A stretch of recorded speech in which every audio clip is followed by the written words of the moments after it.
This podcast is bad for my productivity. Really? Yeah. What's happening? The story I'm going to tell you, I find really inspirational. And so I kind of ended up going down a rabbit hole. Right. And her name is Christine Ha. Over the course of the next 3 or 4 years, she became almost completely blind, started a blog called The Blind Cook. And Gordon Ramsay says, and the winner is, it also had advantages. And one of them was that the other contestants were constantly, oh, what are they doing? What are they doing? And like, oh, they look better than mine. And they start to rush. They change their plans.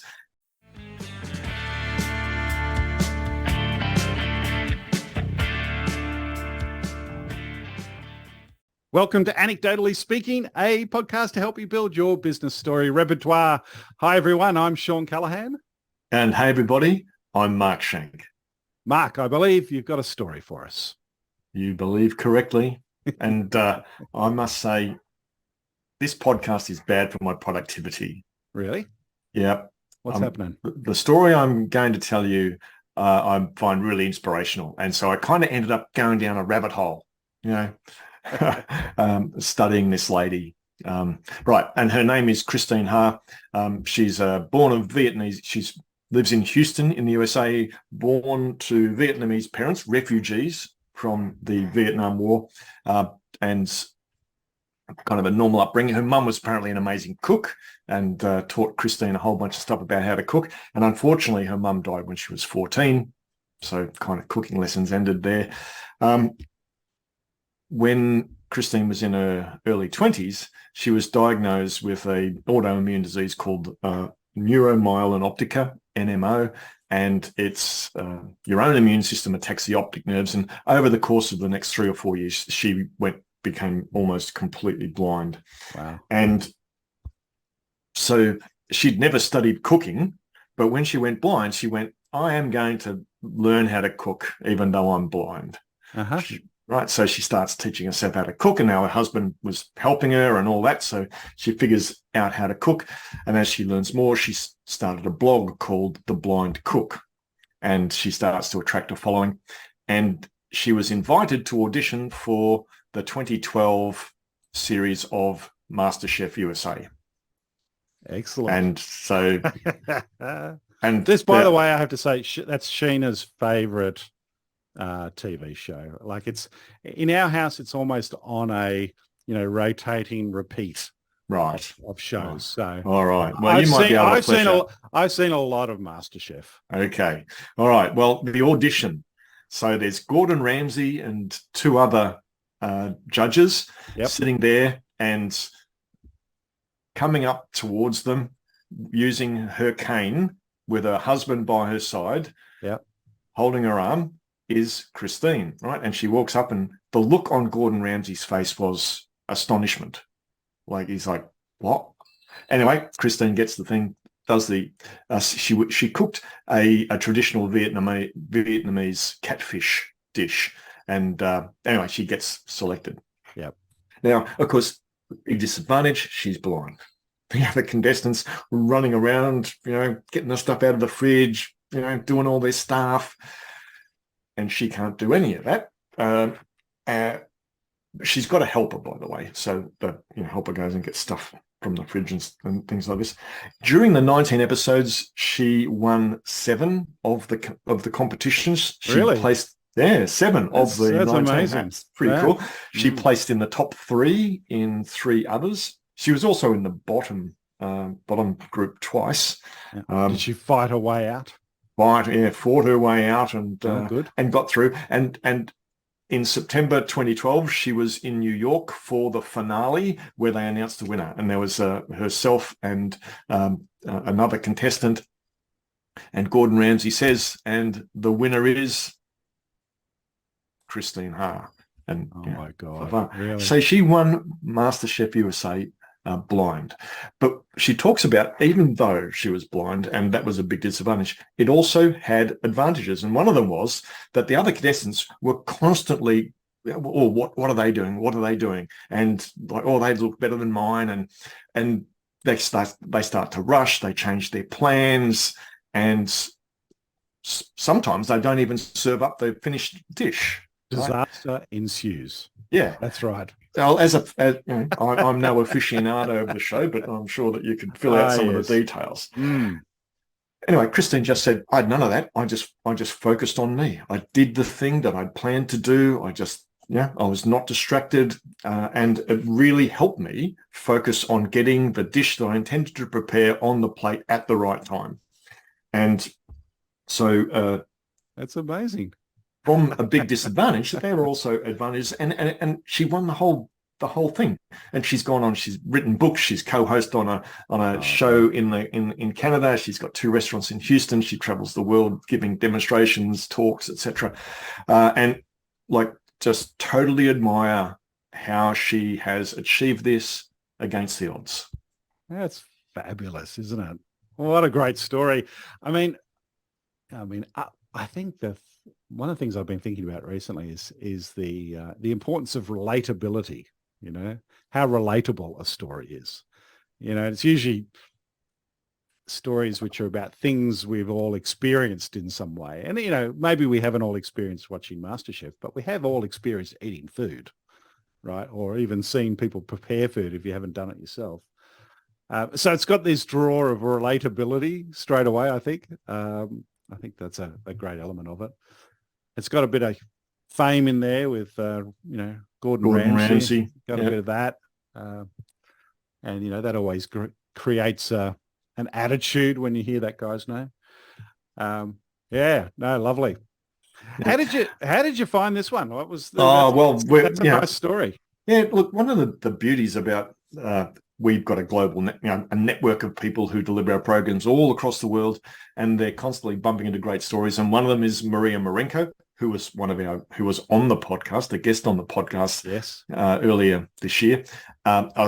She posted this story on her LinkedIn profile on International Women's Day, which was the 8th of March. Yeah, so that's where I got that one from. So it's fantastic having this rich source of awesome stories from right across the world. Beautiful. So thanks, Maria. Thanks, Maria. Yeah. So tell me, when you tell that story, what bits do you like in that story? What are the elements that, sort of jump to mind for you? You think, yeah, I love that element of the story. Well, I didn't do it particularly well, but one of the elements that I really liked was as she approaches her cooking station for the audition for MasterChef, right. And she's walking up, because I could have said the first thing you get is the tapping of her cane. Oh, right, before you see her. Before you see her, you just get the tapping, and then you could hear the tapping, and then they showed Gordon Ramsay's face, and it was. What? Yeah, what's going on here? He was a bit perplexed, and so that really, for me, that was I really liked that moment.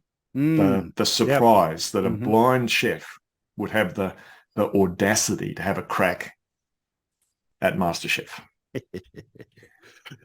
because it's a game. It's like I have to say, my total assumption was that. To win that, you got to be sighted, right? That was where I started when I first heard this. I'm going, how do you do this? You can't compete with sighted people in a competition like that. Well, no, totally wrong. Totally wrong. Yeah. And in fact, could use that as when we talk about business points. Assumptions. Yeah. For me, I think the imagery of people racing around the kitchen, and being totally harried and not sort of flustered, I guess.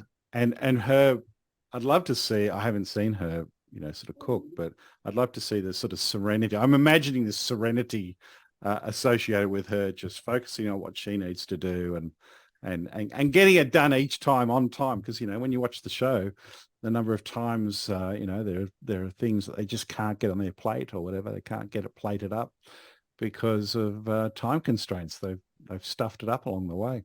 So yeah, that's a good image. Yeah. Good. And it kind of highlights the importance of focus. And if you are using this story to make a point about the importance of focus, then that would be something you'd really zoom in on and amplify. Yeah. Let's flip it the other way. Let's look at the things that we think you'd improve in the story? I mean, you already touched on how you'd like to improve that sort of entrance description. I think we talked before the recording about what we call resume stories. The sort of story where people just list the things the person has done in their career.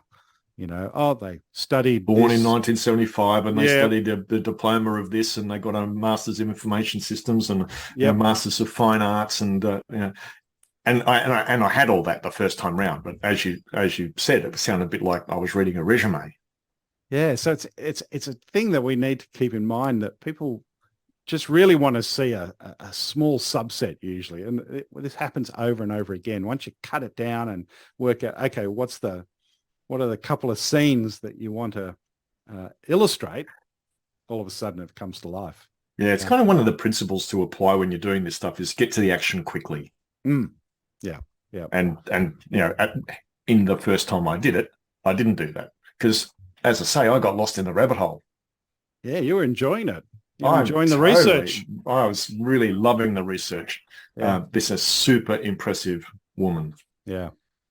I think the other thing that, is something to consider is, like, how do you finish a story like that? I mean, she's had success, and it sort of, she then went on to do other great things. And in a way, I wonder whether a story like that, because I thought you built up the did she win or not moment very well, right? Because you're sort of hanging on that. You weren't quite sure until eventually we get the answer. I suppose that additional things you add about what happened afterwards are quite nice to sort of say, she went on, good things happened, right? Anyway, I'm just sort of talking out loud in terms of, does it finish right at the point where she wins? Or I think that would depend on the point that you wanted to make using that story. You could just end it there. For me, I had a non-specific point, which was around, I really like people who achieve things against the odds. Yes. And then I finished by saying, and so, against all odds, she did that. Yeah. So with that as the business point, achieving things against the odds, the fact that she went on and did those other things is probably, I think that does add a bit of value. You wouldn't want to spend too long on it. No. But there's something I should have said, is that when she talks, she just appears so happy, so satisfied with her life. Not satisfied, but just having a good life. Yeah, right. How interesting. Yeah. That's a mindset, isn't it? Yeah, you betcha. Just that. I mean, that would be an interesting element. Because then you're starting to get more of the character of the protagonist in the story, aren't you? Yeah. Yeah, in fact, that's a detail that would make it even better, is to just to get to know her a little bit more.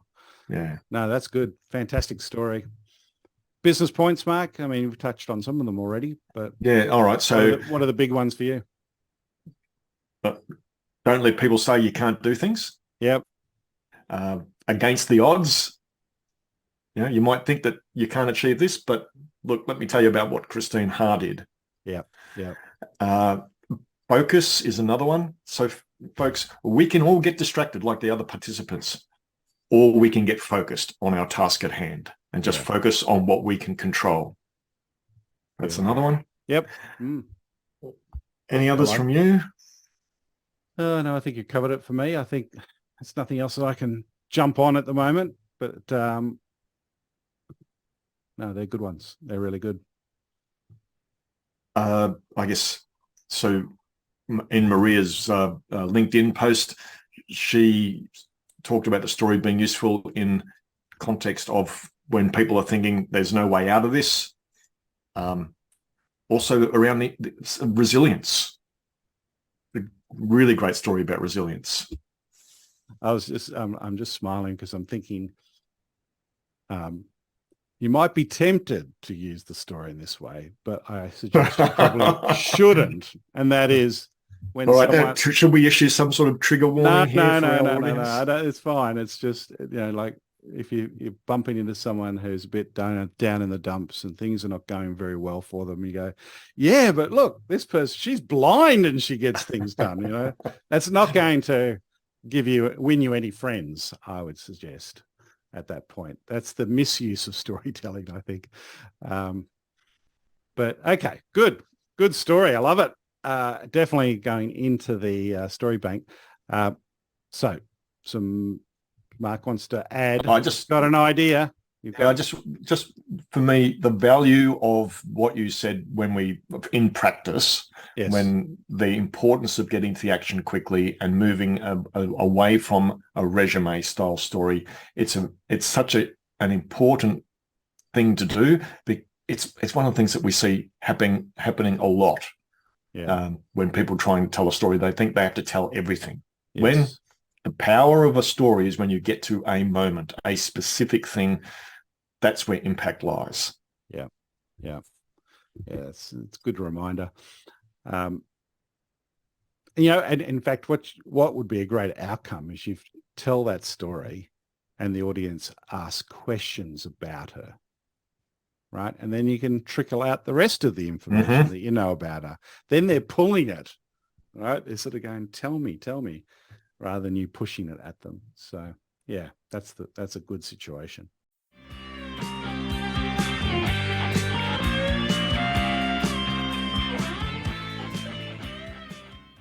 Okay, let's get some scores. Well, okay. I told the story. You get to go first. Okay. Well, I'm gonna give this a 7 out of 10. It's a 7 out of 10 story. I like the story. I'm just, I'm not too sure I don't know if I'll be telling it. I think I will. Sheena will hear this story tonight. So that's an absolute definite. And in fact, we'll be probably watching episodes of the US season. So anyway, I'm going to give it a 7. We'll stay at 7. What are you going to give it? Okay, I'm giving it an 8. And yep, I might not use this very often, but I just think it's really inspirational and an extraordinary human being. So just in terms of its impact on me, I'm giving it an 8. Well, everyone, put that into your story bank, see where you can use it. We'd love to hear how you use it. So yeah, let us know. And yeah, thanks again, of course, for listening in to Anecdotally Speaking. And yeah, tune in next week for another episode on how to put your stories to work. Bye for now.